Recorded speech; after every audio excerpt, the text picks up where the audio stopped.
No, she's just a member of the fellowship, She seems to know that stuff. I hear But her talk. Jerry's wife, what Gina, Janine, Janine, she's gonna do Sunday. uh-huh. Janine's very good at that. Yeah. Her and this guy that we call Super Freak, who actually had a Zoom business before Zoom went crazy. Oh, really? So his business has gone totally crazy. And he and Janine, I think we were up on, this club was one of the first ones up on Zoom when the pandemic. It was- Okay. Patty L. They actually make book glue. And it's Hello, Patty. I don't know, it's called book binder glue. Can you hear? I think it needs kind of be soft. To be able to bend a little bit. Yeah. Well, I don't know what they call book. Can you hear, Patty? Oh, yes, thank you. Okay. Do you start at 7:40 or 7:30? 7:45, your time.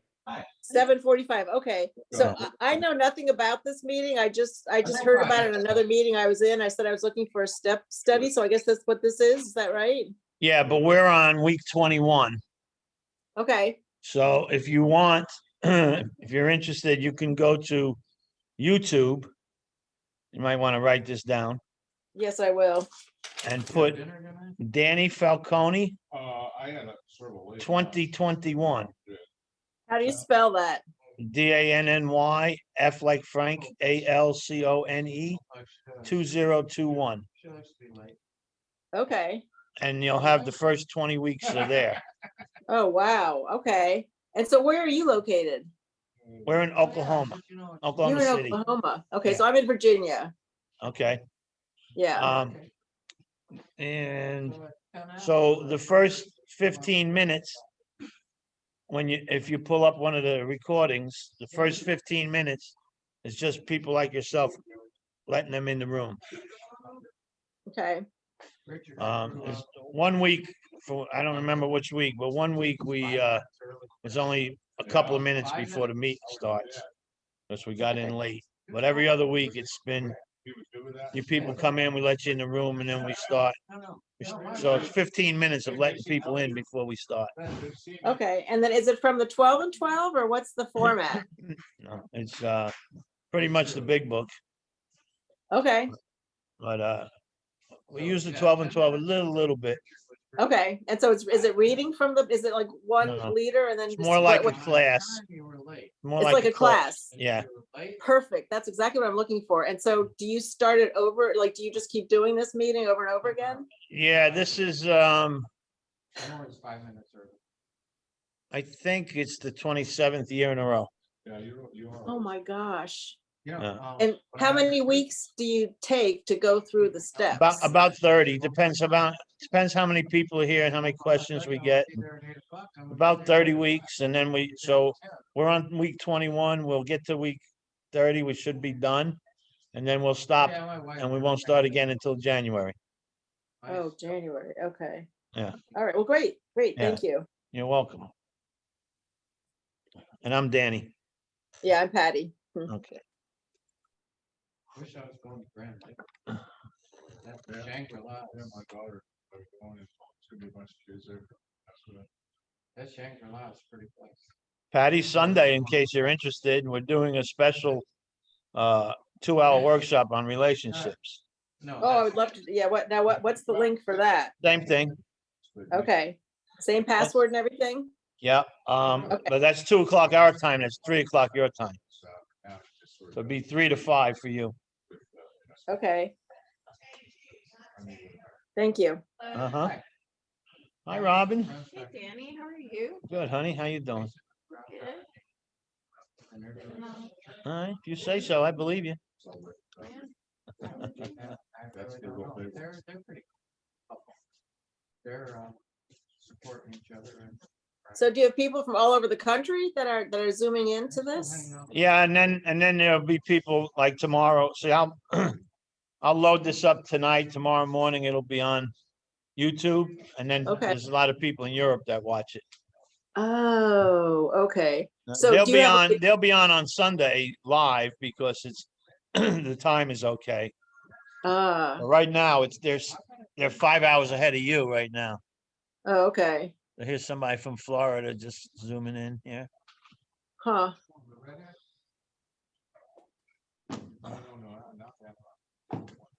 So do you rotate how do you rotate leaders in the meeting? No, just me. It's just you, so you do it over and over again, okay. Yeah. Been doing it, like I said, 27 years. Wow. Tom, you Awesome. there, Tom? I am, sir. I So I don't was see it. wondering if 27 years, when the hell are you going to get it right? I'm working on it, pal. All right. Practice makes perfect, right? It does indeed. Okay, why am I? I have one of my sponsees in Reno following you on last year's, and he's about to catch up with us where we are. Oh, he's doing he's not doing the 2021. He's on the big book study. Yeah, because we were too far along Yeah. on, so I directed him to the same program, but from last year. Yeah. Damn, let's see. You been doing okay, Tom? Yeah. Yeah, I just got back from a Corvette road trip up into North Carolina. Oh, cool. Cool. Hey, Dan, how are you? Dan, how are you? You know, here. How you, Dan? Hello, Danny. How are you? I'm well.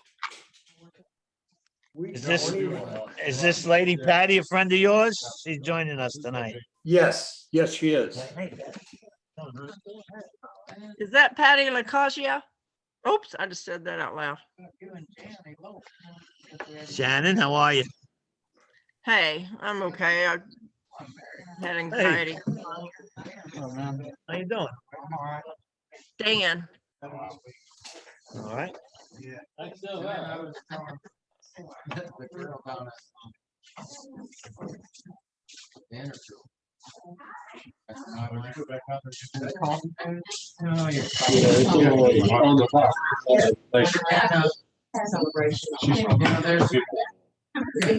There's Daryl. Oh, at the meetings back in 49 and a half minutes every meeting. And then there's one guy that comes in, eyes look all lit up. I mean, lit up. Is he lit? He's on something. Yeah. And he's happy and free. It's lit up. Well, you know, there's people who don't. Okay. What do you mean? Oh, I think that's- I think it's gonna turn into a huge problem. Well, I know you had said some of the kids.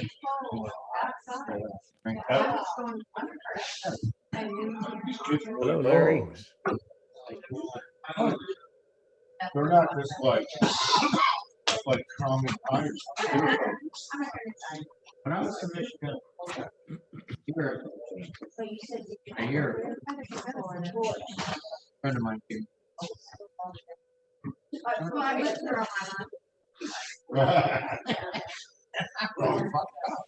I mean, that really was. See, I've never liked marijuana, so that's. Oh, I loved it. I loved it. It just made me. It always had. Really? That'll be useful. We had a group. We had a group. Oh, really? We get together prize info there. every week. It's like people that are, it's not about Love County. Really? They really should. They really should. How many calories are My in wife one said, foot? Frank, An excellent like middle school class, right? Teach them, we talked the other teach them how to use them. You'll need this Any, in your. About anything. My roommate. Says it on the computer. Oh, yeah. Right on. No shit. So he's like, I bet you ain't coming on the computer. Like, within a week. He's like, are you? I was like, no, I'm not doing it. I'm muted. You're muted. Okay. Yeah, I'm still currently very engaged in my picture. Yeah. Oh. Oh, she's trying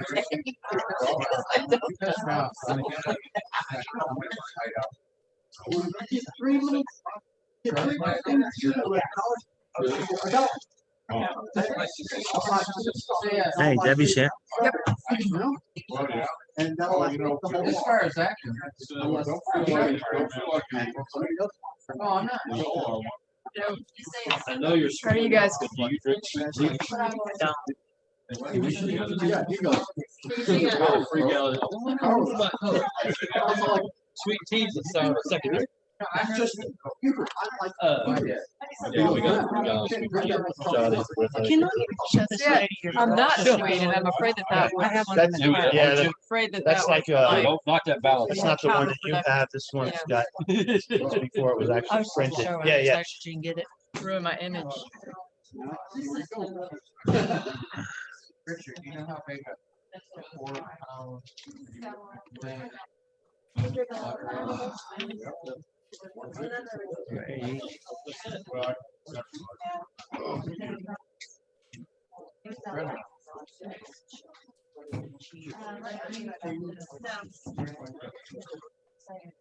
I'm just talking brick.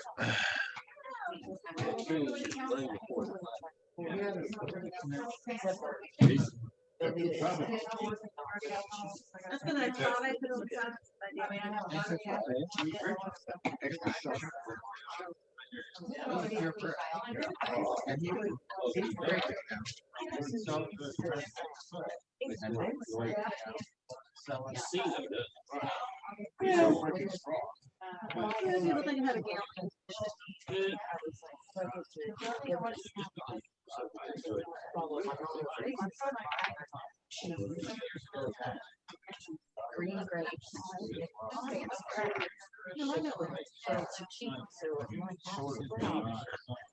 Thank you. You're welcome. It was like, this is gonna be really good. Terrible.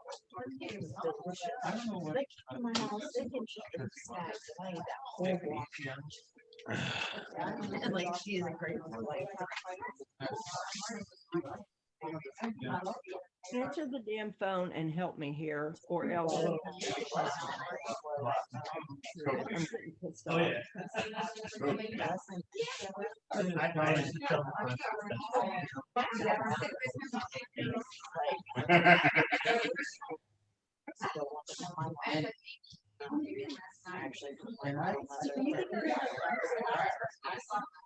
Probably not. We tried.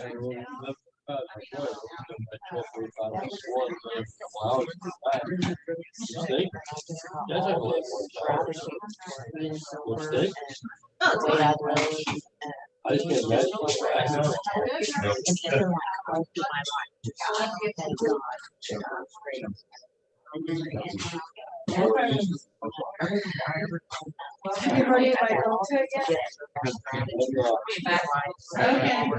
Yeah. Yeah.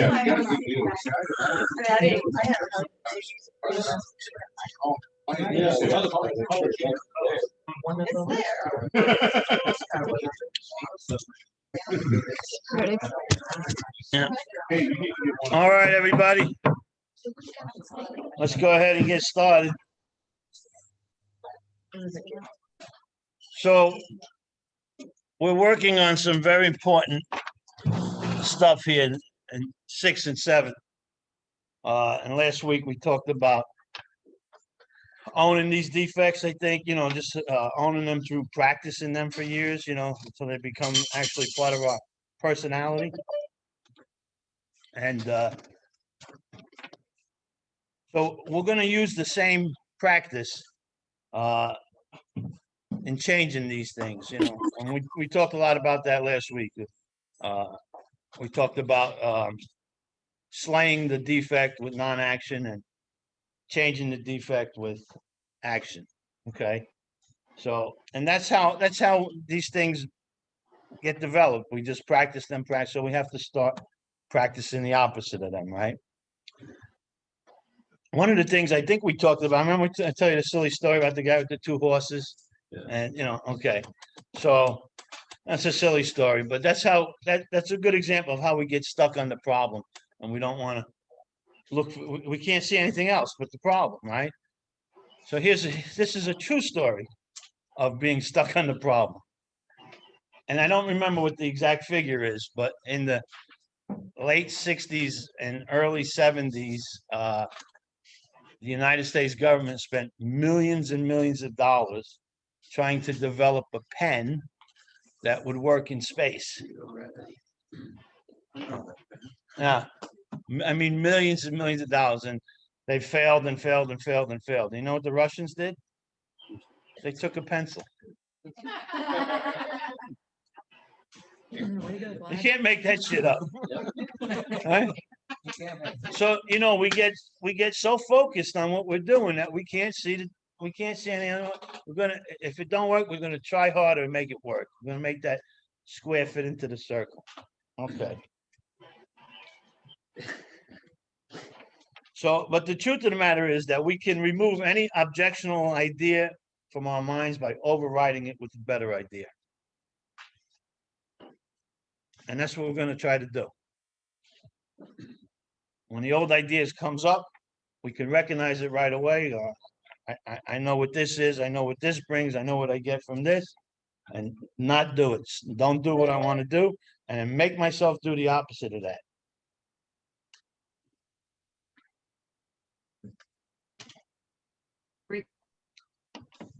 So again, if you want to change, don't do what you want to do. Make yourself do what you don't want to do. Okay. It's about letting go. Letting go of the stuff that don't work for us. Remember, we talked about the hot air balloon. The only way it goes up is to get rid of the bags of sand in it. Okay. But people like us, we want to go up in the hot air balloon, but we don't want to get rid of the bags. We want to hold on to the bags. There's a story about 2 monks walking through the forest on their journey to the monastery. And they're walking in silence, and they're walking through the forest, and I guess it had rained earlier, and they come to this one spot in the path where there's a woman there in a white robe, and she's just standing there, and there's a big puddle of mud in front of her. And her dilemma is obvious. She don't want to get dirty. And so the 2 monks come up, and one monk says to her, "Do you need help?" And he picks her up and he carries her across the puddle and he puts her down. And all the rest of the way to the monastery, the other monk is, "I can't believe you did that. I can't believe you talked to her. I can't believe you touched her. All for 2 hours through the journey through the forest, all the way to just as they're approaching the monastery. The guy never stopped the other monk. So the one that picked her up, he finally stopped and turned around and looked at the guy. He says, "I let her go 2 hours ago." So that's a good example of how we hold on to shit, right? Yeah. I'm sure that other monk probably held on to that for months, So we've spent a lifetime trying to fill the emptiness with wrong things, right? Things that don't work. So the way we're going to change is we got to change in here. Okay. Anybody got any questions on what we talked about last week, by the way?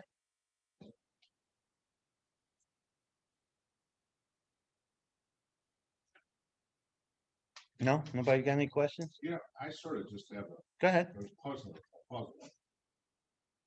This is so important, 6 and 7. Yes. There's only 2 paragraphs in the big book. Yes.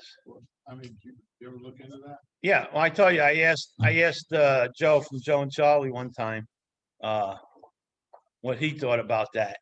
And he used the analogy of a pick and shovel. He said, if you go to the hardware store and you buy a pick and shovel, it doesn't come with directions.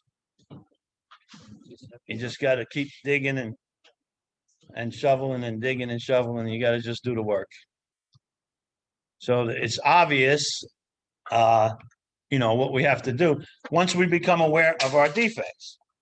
Oh, and by the way, I will I will hand these out to you guys before the meeting is over. It's just different, about 4 or 5 pages of just a bunch of words and the opposites.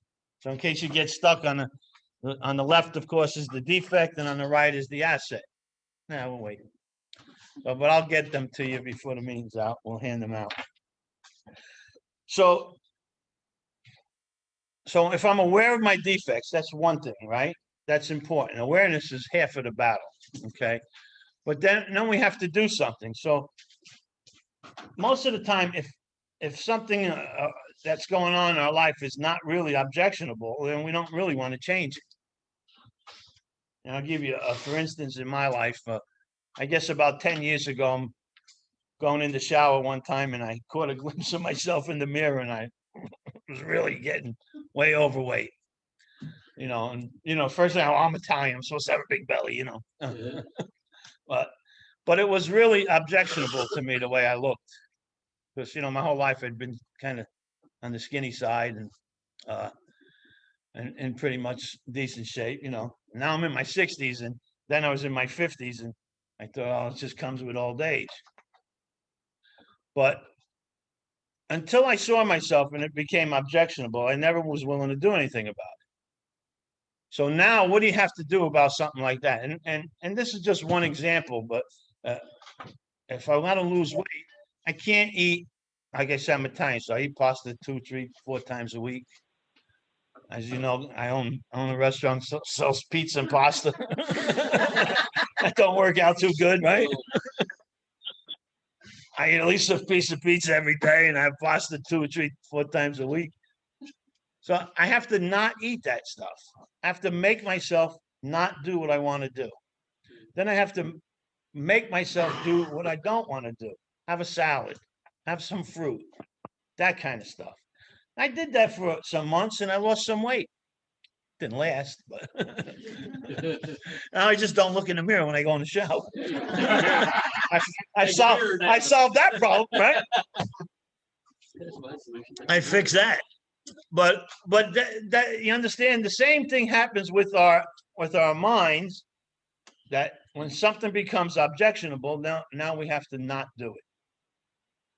And I shared with you last week, and when I do my 11th step in the morning, I incorporate my 6 and 7. Who's that, Deb? You got somebody stuck there? Oh, I don't know. It didn't. Yeah. Didn't. Didn't ring. There's somebody there. Okay. So that's what we do. Now it's up here in the head. It's about, this behavior is, the results of this behavior is not good. And it's not the way I want to live today. So I have to change the behavior. Just because I stop drinking, just because I go to meetings and I do this stuff, but these behaviors are so deeply embedded in us, they're not going to change unless I make a conscious effort. And Richard, you said this is such an important step, 6 and 7, right? And it is. And that's why in the 12 and 12, it talks about the step that separates the men from the boys and the women from the girls, right? Well, why does it say that? Because we don't really want to grow up. We don't really want to change. I want to be kids are us kids forever, and I don't want to change because change is painful and change is hard. And I just want to take the easiest off the way. So I don't want to look at all the things, but when I actually get to 6 and I see a list of these defects and I see how they have messed up my life through 4 and 5, then I can say to myself, okay, I don't want to be like this no more. It's easier, and our literature talks about it's easier to go, I spent some years in prison, and I can tell you, I don't want to be a prisoner no more. So I try not to do the things that get me in prison, right? But our literature talks about the lesser aspects of these same very defects. Well, that's what gets you. Those are the things that just kind of keep sticking you and jabbing you. And that's the stuff we got to work on. So the human personality has to change the same way you change if you want to lose weight.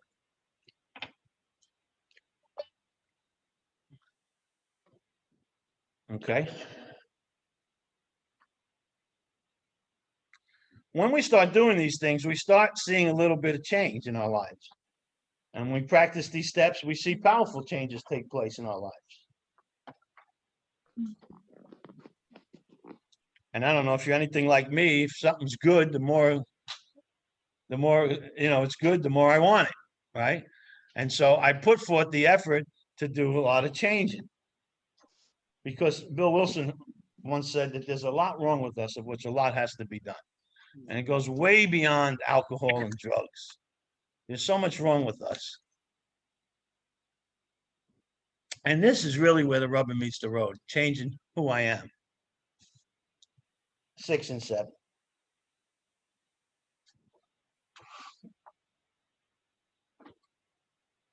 Okay. So now, anybody got any questions on what the process is? There's really not a lot more to discuss about this. It's just you have to actually do the work. It's kind of like, as we've been going through this for the last 20 weeks, a lot of you guys haven't done the work that going along with this. Okay.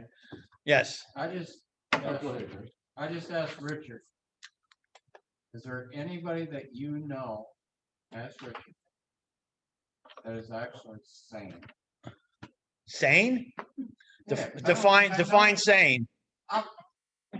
Define sane. Functional without all of the issues and everything that they You mean without really defense? need to deal with. We're actually going to talk a lot about that on Sunday in the relationship thing. What is dysfunctional? What is functional? Because I grew up in a family where we didn't talk at all. Yeah. But my mother was the most compassionate person you could imagine. But she never talked to you. Yeah. I mean, she Well. would sit with you at your funeral and and do all of that with everything else, but and I would think she's the most sane person I knew, but she never talked to anybody. Okay. So it's like, I just asked Richard, I said, do you know anybody that's sane? Because I don't think I do. Well. I like that little gift you gave us last week about what you do. Because I don't pray for God to take away my desire to drink or not to drink. No. If it comes up again, I will. But I never need to do that. So you told us about how you would ask God for forgiveness of your defect list, so you can be aware of those things and change them. Yeah. Not do them. Do the opposite. And that is so powerful, that little thing says. So I've been doing it every day since then. And always got something that really glares out. You need to be aware of this today. Yeah. Be aware of it. God to help me, seek that and destroy it, slay it, and do the opposite. Yeah, and it's not going to come overnight. That's another thing. We have to be patient with our progress, because all these defects have been honed and zoomed in personally to us over years, and they've actually become part of our personality. And so to change that, it takes time, and it takes practice, and it takes doing the opposite and doing the opposite. I see 6 and 7 as a partnership. Where my part is what we talked about last week. Yes, I try not to. Yes, I try to do this. I should do, but what about the other part? Okay, well, I think it answers that. She wants to know what God's part is and all that. I'm just repeating that for the thing, and I think it answers that in the step itself. So 6 says we're entirely ready to have God remove all these defects of character, and 7 is humbly asked Him to remove our shortcomings. So it's not about begging and praying and asking God to remove. It's about our actions and what we're doing. I could pray all day for God to take something away from me, and then I get off my knees and I act out just what so, and I think I said last week that to me, God is such a gentleman. He's never going to interfere in my life where I don't want him to. So God's part in this is when he knows you're ready, then he helps you. I'm not sure if remove them is the correct word, but he helps you replace them for sure. So they'll take the defect and they'll replace, he'll allow you to replace it with an asset. So, and I think that's God's part. And that happens on God's time, not on our time, you know? So, because if God took something away from me, right? A defect away from me, and something that I've honed in my entire life, right? And practice and I woke up today and I asked God to take it away and he took it away. I'll just develop it again. Right. So what I think God does to us is when we're entirely ready to have God remove these things, he allows us to practice something different, something healthy, something positive. But the choice is always going to be ours. I don't know if these things are ever removed. I could be wrong in saying that, but I don't know if they're ever removed. Because I've had defects that I thought were gone, and then something happened, and the next thing I know, my veins are popping out of my neck, and I want to smack this guy, you know. But it's so it was right back there, right on me again. So, but you see what happens in that incident, I didn't practice what I had learned, the opposite of it. And that's because I guess at that moment in time, God wasn't running the show, I was. But when I allow God to work in my life, then he allows me to practice the opposite, but not until I'm entirely ready. And I think the entirely ready part is about me not doing what I want to do and doing the opposite. And when I sincerely have a sincere heart about that, and I'm really practicing that, God knows. I don't know if that's a good answer for you, but that's just kind of my take on it, on what happens. So I think it also shows you then that you learn to trust God more by when you have your defects and that it does pop up, you ask his help and then he shows you his help. Yeah. And it might not be the help that we wanted, but in the end, it works out all possible. yeah. We don't, again, we don't work the steps out of the 12 and 12. We use the big book for that, but I think the most profound writing that we have in our whole thing is in step 6 and step 7 in the 12 and 12.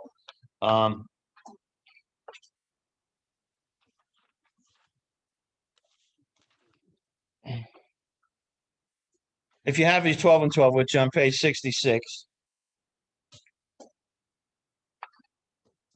So here's where he's talking what I just mentioned before that. Nobody wants to be rid of the most, everybody wants to be rid of the most glaring and destructive handgun, but no one wants to be so proud that he's going to brag. He's so greedy, he's labeled a thief. So these things, right? And then he goes on to say, we who have escaped these extremes are apt to congratulate ourselves. Yet can we?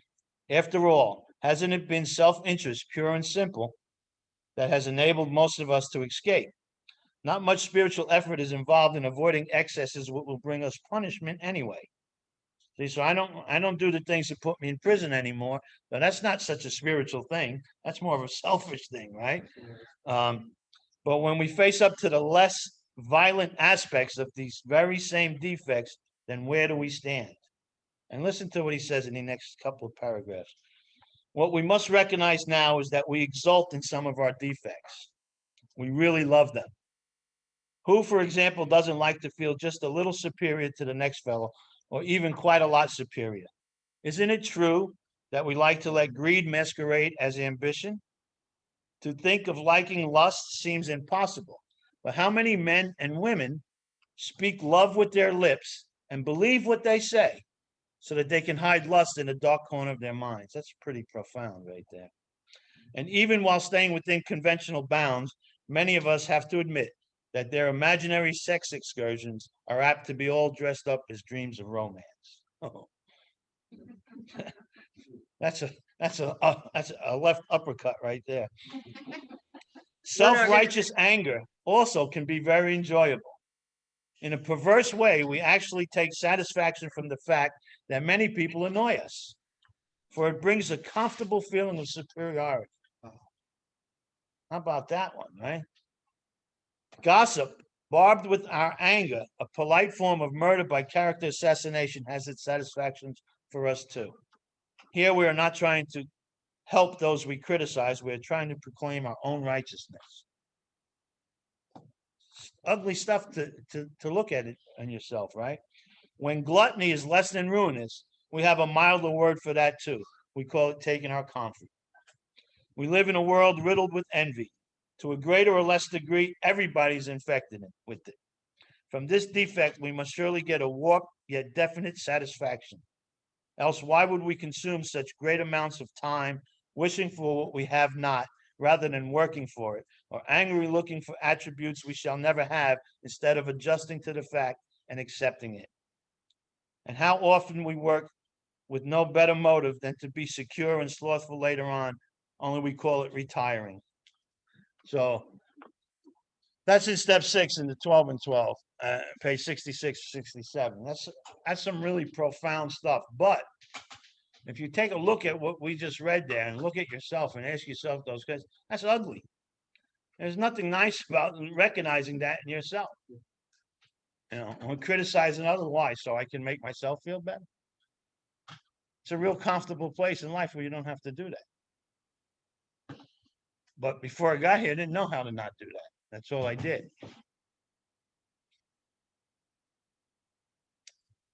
Good questions, though. Anybody else got a question? Do you think God's part in the 6 and 7 is just that awareness that He's making aware? I'm suffering some consequences now because of and I've become a huge behavior less than desirable. And so now I'm in 6 and 7. 6 and 7 tell me the church. Yeah. What's going on here? Why is that person doing shit? Why is that person? It's an awareness. Yeah. And I gotta look at what's wrong with me. Yeah, I think awareness is half the battle. It really is. You know, so you know, even way back, even with step 1, just being aware of what I really am. I'm a drunk, right? But yeah, you know, if you got some behavior like that going on, you know, we went over the 4 absolutes. So what you're sharing now, probably all 4 of them are on the negative side, right? Yeah, and we already said that if one of them is negative, you don't do it. Yeah.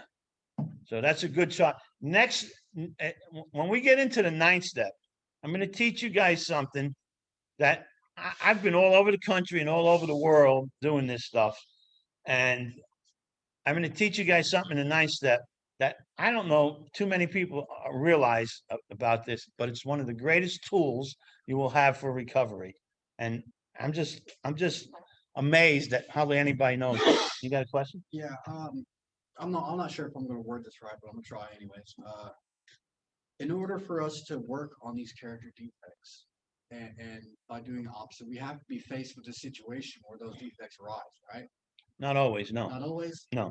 Because if I keep on working on a defect and I start to get better, yet the situation keeps on arising, I'm talking basically around self-righteous anger and people that annoy the shit out of me. Yeah, okay. And that's a good point. Did everybody hear what he said? Okay. Here's the answer to that, right?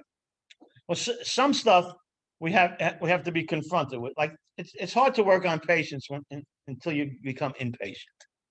When you become impatient, it's easier to practice patience. But a lot of things you don't need to wait for it to happen to work on it. But here's the kicker. Rarely is the action the defect. Almost, I'd say, I'm just making this up. So I'd say 90% of the time, I make shit up all the time. But I tell you when I make it up, right? So I don't know what the percentage is, but it's great. Okay. But a lot of the time, Okay, I went from 90 to a lot. Okay. A 87. lot of the time, whatever you're doing is not the defect. It's always going to be some underlying thing. For instance, you got a guy gets sober and he's running around the rooms. He's trying to nail everything that's not, and so he thinks probably that he's just a horny little bastard, right? And other people think, oh, he's just way oversexed. The truth of the matter is, most likely, is he's undersecure. So the defect is rarely the action. That's what I'm saying to you. So you have to know what the defect really is, because there's kind of a layer, and the top layer is how you act and react to things in life, and that's not usually the defect. Does that make sense what I'm saying to you? Yeah, it does. Okay, so the defect is usually something underlying that. And so, but you only find that out through the fourth step and the fifth step and starting to work on the sixth and seventh. You don't know that when you get here, right? So, does that answer your question? Yes, sir. Okay. So, but there are things that you could work the opposite of without being confronted with it, for sure. Well, how does that work? Yeah, work. Yeah. I tend to have to overwork myself a lot, but yet I don't really ask for any help. So which is probably the defect that I do. Yeah, but you don't need to be confronted with a load of work to work on that. You could go in with the attitude, today I'm going to do the best I can, but I'm going to ask people to help me. I'm going to tell the boss I need help. So, and that's working on that before it even happens. Okay. Hold on. Anybody online got a question?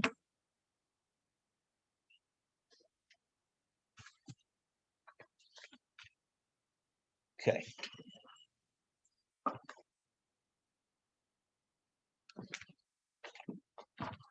I have one question online. Yes. Do you think that all defects come down to pride and fear? Who is this? Pride or fear? What's that?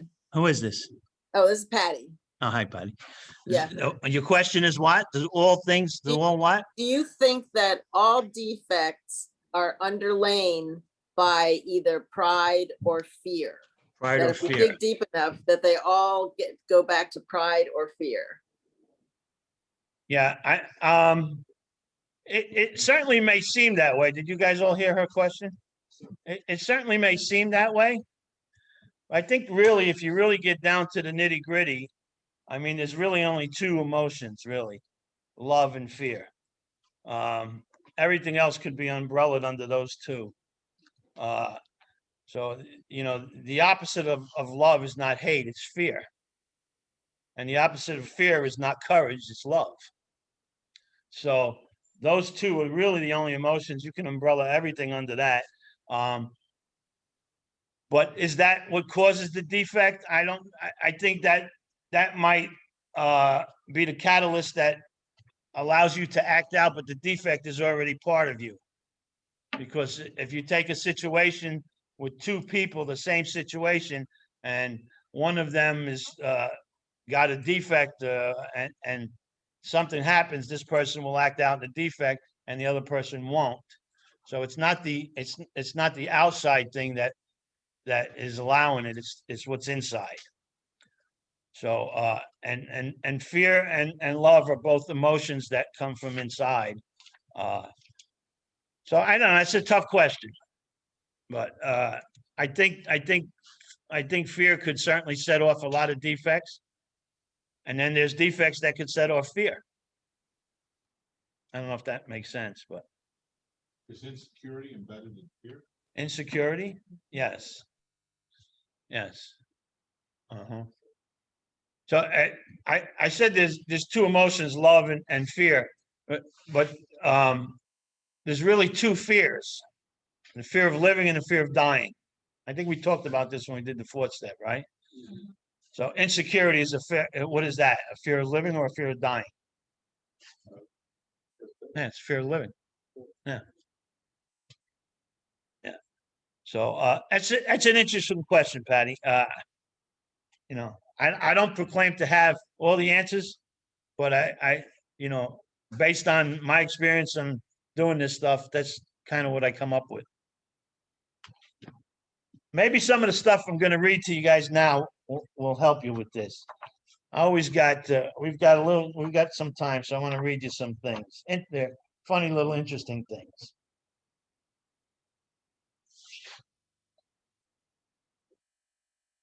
Has anybody ever heard of the mayonnaise jar story? The mayonnaise jar story? Okay. So it says, when things in life seem almost too much to handle, when 24 hours in a day is not enough, remember the mayonnaise jar and 2 cups of coffee. So a professor stood before his philosophy class and had some items in front of him. When the class began, wordlessly, he picked up a very large and empty mayonnaise jar and filled it with golf balls. He asked the students if the jar was full, and they all agreed that it was. The professor then picked up a box of pebbles and poured it into the jar. He shook the jar lightly. The pebbles rolled into the open areas between the golf balls. He then asked the students again if the jar was full. They agreed that it was. The professor next picked up a box of sand and poured it into the jar. Of course, the sand filled up everything else. He asked once more if the jar was full. The students responded with a unanimous yes. The professor then produced 2 cups of coffee from under the table and poured the entire contents into the jar, effectively filling the empty space between the sand. The students laughed. Now, said the professor, I want you to recognize that this jar represents your life. The golf balls are the important things: God, family, children, health, friends, and favorite passions. Things that if everything else was lost and only they remained, your life would still be full. The pebbles are the things that matter, like your job, your house, your car. The sand is everything else, the small stuff. If you put the sand in the jar first, he continued, there's no room for the pebbles or the golf balls. The same goes for life. If you spend all your time and energy on the small stuff, you will never have room for the things that are important to you. So pay attention to the things that are critical to your happiness. Worship with your family, play with your children, take your partner out to dinner, spend time with good friends. There will always be time to clean the house and to fix the dripping tap. Take care of the golf balls first, the things that really matter. Set your priorities. The rest is just sand. So one of the students raised his hand and inquired what the coffee represented. The professor smiled and said, I'm glad you asked. It just goes to show that no matter how full your life may seem, there's always room for a cup of coffee with a friend. Isn't that good? I was asking myself where you said, like, what's Yeah. Okay. Now, this one's about Socrates. Oh, this is actually an email I printed off that my friend sent me. April 17, 2003. Socrates said to hold knowledge in high esteem. One day, acquaintance met the great philosopher and said, Socrates, do you know what I just heard about your friend? Hold on a minute, Socrates said. Before telling me anything, I'd like for you to pass a little test. It's called the triple filter test. Triple filter, the guy said. That's right. Before you talk to me about my friend, it might be a good idea to take a moment and filter what you're going to say. The first filter is truth. Have you made absolutely sure that what you're about to tell me is true? No, the man said. Actually, I just heard about it. All right, then. So you don't really know if it's true or not. Now let's try the second filter, the filter of goodness. Is what you're about to tell me about my friend something good? No, on the contrary. So Socrates said, you want to tell me something bad about him, but you're not certain if it's true. Let me ask you the last, usefulness. Is what you want to tell me about my friend going to be useful to me? No, not really. Well, concluded Socrates, if you want to tell me what is neither true nor good nor useful, why tell me at all? And the reason I like to read that is because one of the defects that a lot of people have is we gossip about others. We talk about other people all the time. And that's something that, you got to learn in recovery, not have a conversation about a third party that isn't present. All right, what else we got? All right, this is interesting. Let's see what kind of people we have here. You are driving down the road in a wild, stormy night when you pass a bus stop and see 3 people waiting for the bus. An old lady who looks as if she's about to die, an old friend who once saved your life, and the perfect partner you've been dreaming about. The question is, which one would you choose to offer a ride to, knowing that there can only be one passenger in your car?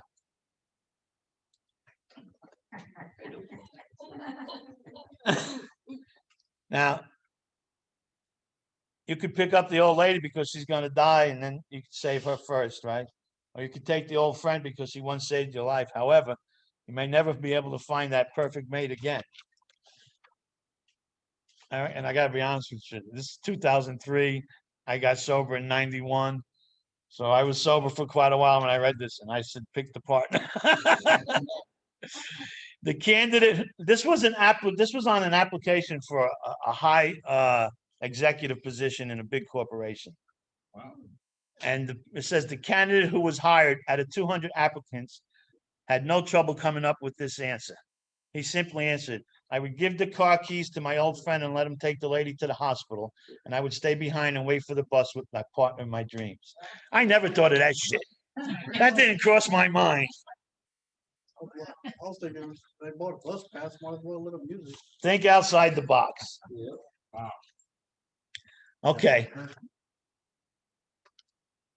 All right, here's another good one. Are you a carrot, an egg, or a coffee bean? Have you heard this one before? Okay. A young woman went to her grandmother and told her about her life and how things were so hard for her. She did not know she was going to make it and wanted to give up. She was tired of fighting and struggling. It seemed that as one problem was solved, a new one arose. Her grandmother took her to the kitchen. She filled 3 pots with water and placed each on a high fire. Soon the pots came to a boil. In the first, she placed carrots. In the second, she placed eggs. And in the third, she placed coffee beans, ground coffee beans. She let them sit and boil without saying a word. In about 20 minutes, she turned off the burners. She fished the carrots out and placed them in a bowl. Then she pulled the eggs out and placed them in a bowl. Then with the ladle, she scooped the coffee out and placed it in a bowl. Turning to her granddaughter, she said, tell me what you see. And the granddaughter said, carrots, eggs, and coffee. She brought her closer and asked her to feel the carrots. She did and noted that they were soft. She then asked her to take an egg and break it. After pulling off the shell, she observed a hard-boiled egg. Finally, she was asked to sip the coffee. The granddaughter smiled as she tasted its aroma. The grandmother said, then she said, what does it mean, grandmother? Her grandmother explained that each of these objects had faced the same adversity, boiling water, but each reacted differently. The carrot went in strong, hard, and unyielding. However, after being subjected to the boiling water, it softened and became weak. The egg had been fragile. Its thin outer shell protected its liquid interior. But after sitting through the boiling water, its insides became hardened. The ground coffee beans were unique, however. After they were in the boiling water, they changed the water. What's your use? She asked her granddaughter. When adversity knocks on your door, how do you respond? Are you a carrot, an egg, or a coffee bean? Think of which I am. Am I the carrot that seems strong, but with pain and adversity, do I wilt and become soft and lose my strength? Am I the egg that starts with a malleable heart, but changes with the heat? Did I have a fluid spine, but after a death or a breakup or some other trial, I become hardened and stiff? Does my shell look the same, but the inside I'm bitter and tough and stiff spirit and hardened heart? Or am I like the coffee bean? The bean actually changes the water. the very circumstances which brought the pain. When the water gets hot, it releases the fragrance and flavor of your life. If you are like the bean, when the things are at their worst, you get better and you change the situation around you. When the hours are the darkest and the trials are the greatest, do you elevate to another level? How do you handle adversity? Are you a carrot, an egg, or a bean? Coffee bean. What's the title of it? Are you a carrot, an egg, or a coffee bean?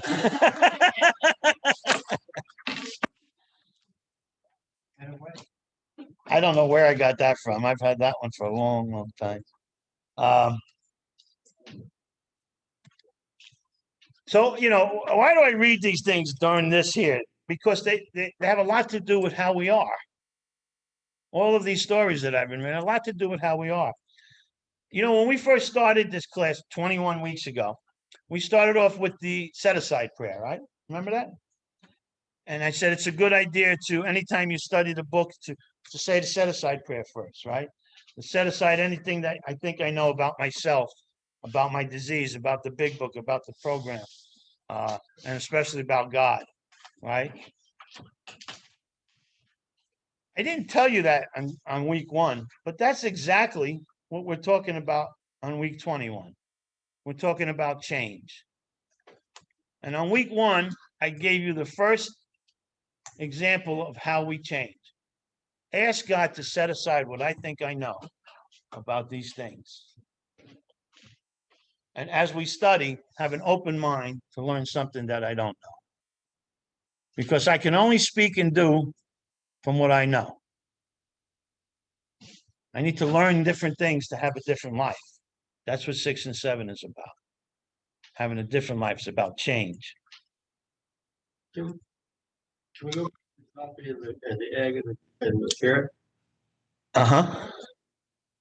Just one thing that wasn't in there that I've thought about often about that story. I've heard that story before.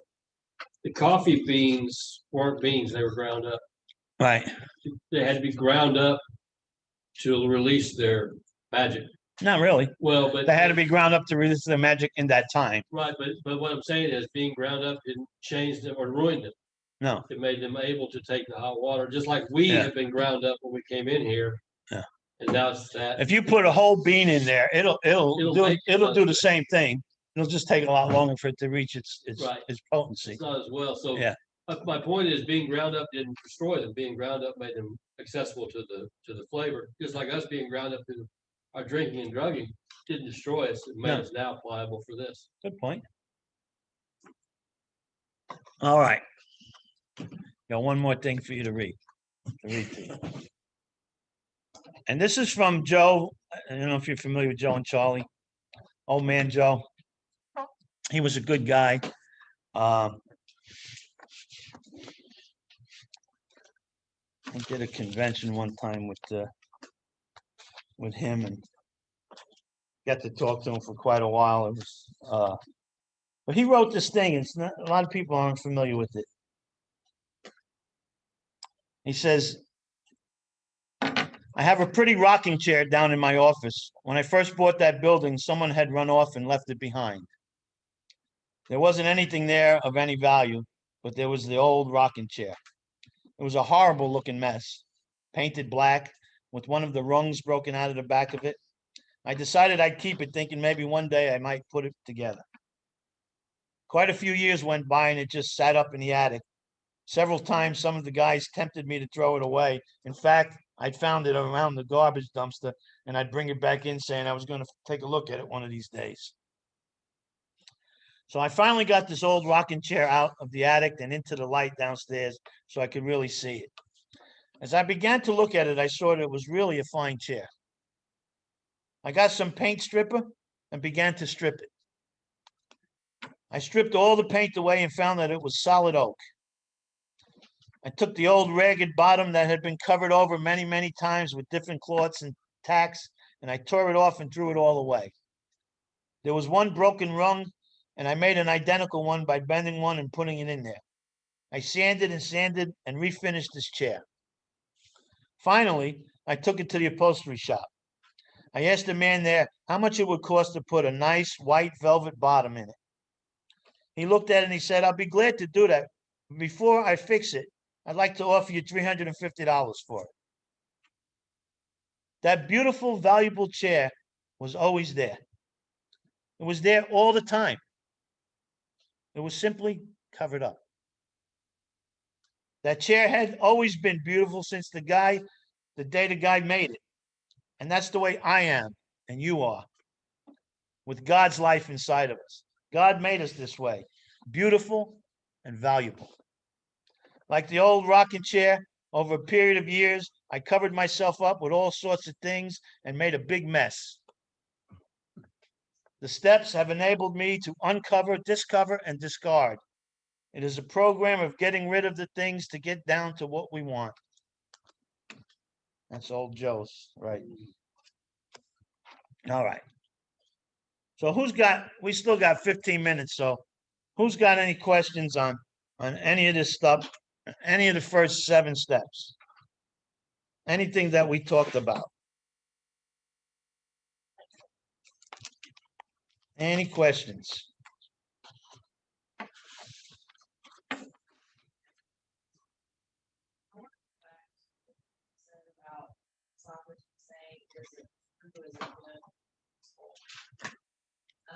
Sometimes I talk with programs about other struggling, maybe we think we might be dangerous passing, so we'll talk about things that aren't, they're ugly. Yeah. But we do it to help them. Yeah, that's not gossiping. Yeah. That's fine. I when I work with people, I talk about others that, why do you think this guy keeps going? Somebody tell me about somebody that's in their group and it keeps going in and out, Why did that person keep doing that? That's a really good point that she made. Let's put the triple filter test to it. Yeah. Because that's useful, right? So It's that would useful. It'd be useful. We should find it.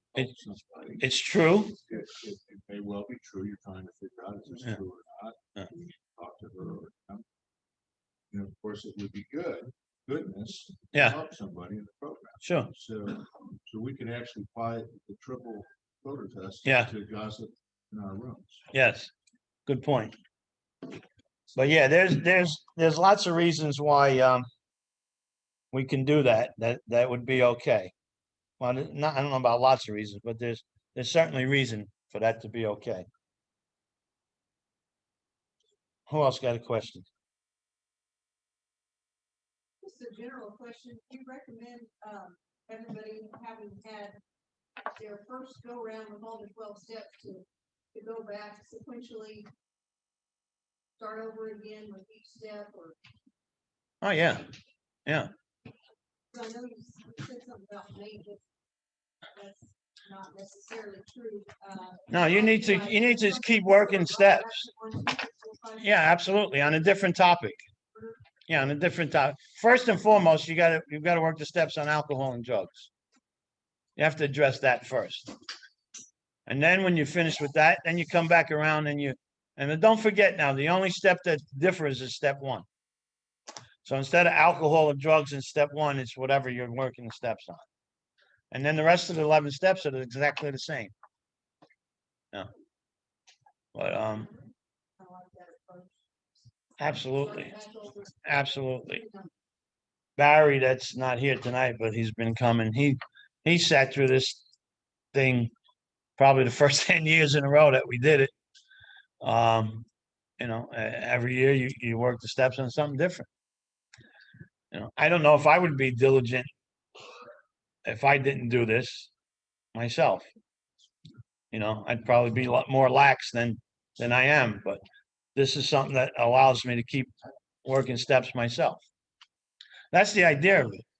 There's a lot wrong with people like us, and a lot has to be done about that. So we start with alcohol and drugs, and then we pick the next thing.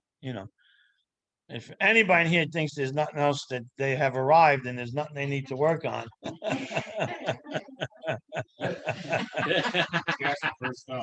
Right. Yeah.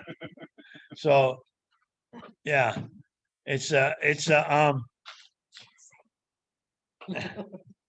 life just keeps happening, And I've had to work the steps on certain issues more than once. You got a little reprieve one time and I got a little more the next time and like, you know, to be continued. So, yeah. It's how well you want to be. You want to hand these out? Actually, we got to pass the basket too, so. Oh, shit. I'm sorry, Deb. Yeah, here's the basket. Was that payback?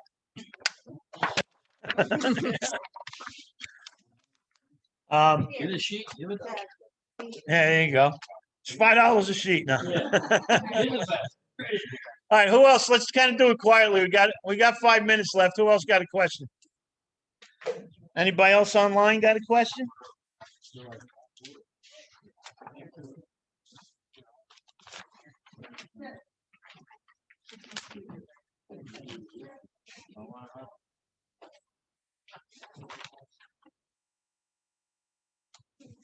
So these character defects, right? Hey, guys, you want to keep it down a little? We got a question. The opposite part is what we need to try to do. Richard. So the opposite right here, the assets part, that's what we need to be trying Yes. to do whenever the defect part. Yes. The sheets that he just handed out are just the defects. And then next to them are assets. So this way you don't get stuck on, you know, what's the opposite of this mean? And what's the opposite of this mean? Those sheets will help you. Some of them have the same word again repeated, but it's a good, you know, it's kind of like a prompt sheet to help you out with it. The asset on the right, the defect on the left. All right. So next week we're gonna do we're gonna knock off 8, we're gonna start 9, and then the week after, so 2 weeks from tonight, don't miss because I'm gonna teach you something about the 9th step that's gonna blow your mind and give you a giant step in recovery for you. We got a few minutes, but if nobody's got nothing else, it's okay. We'll just go ahead. Sunday at 2 o'clock Central Time, 3 o'clock Eastern Time, 8 o'clock. And I know there's a bunch of people, and I got at least a dozen people in Europe are going to be on the thing. 8 o'clock your time in Europe. We're going to do the relationship workshop here. When you're talking about relationships, you're talking about any. No, boyfriend, girlfriend. Romantic relationship. Yeah. Because that's where, now we're not talking about friendships and things like that. But that's where most of us have issues and have problems. What about the lack thereof? Hey, Danny, this is Dorothy. Page 96. It's Yes. Dorothy, Danny. Yes. Is it Hold the on, same- guys. I can't hear. Go ahead. Is it the same Zoom meeting as Wednesday It's night? the same Zoom meeting you're on right now. Okay, great. Thank you. Yeah, the same, everything's the same. And hopefully Thank we'll be you. able to get it on YouTube. I think we'll split it up into 2 parts and then it should go onto YouTube, no problem. But yeah, same Zoom.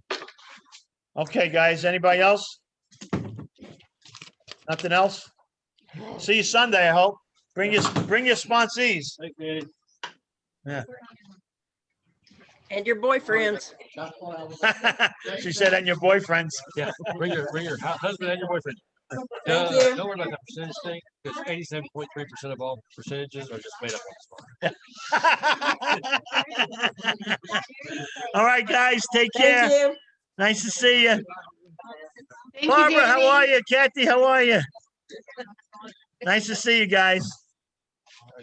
Good night, Danny. Thank you. So long, Tom, Dan, Larry. See you guys. Dorothy. Have a good week. See Take ya. care now.